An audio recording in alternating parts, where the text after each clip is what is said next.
We try to select all the dimensions, use select similar, and it still misses half of them. And this is where most people start doing this.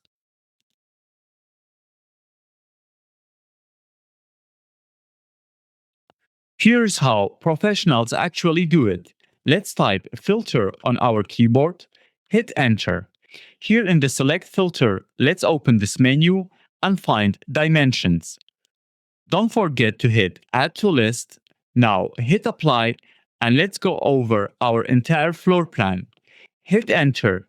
Here we have all of our dimensions selected with the absolute exception of none. But that's just the start, and filter can get way more precise. Here we have blocks on the furniture layer, and we do also have plants and trees on the tree layer. What if I want to select all the blocks in my entire floor plan that are on a specific layer? Let's type filter again, hit enter, clear list to get a new list of selection filters. Let's go for block, add to list, our first selection criteria. Now to our second selection criteria, let's find layer.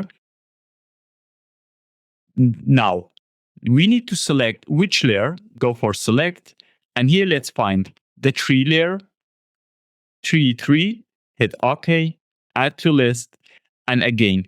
And by the way, we can set as many selection criteria as we want. Hit apply. One more time, let's go over our entire floor plan and hit enter. Now, as you see, we have all of our blocks selected, which are on the tree 3 layer. But what if we want a much faster way? For that purpose, let's type QS on our keyboard for QSelect. This is another method of selection in AutoCAD. I want to select all the objects which are on the wall layer.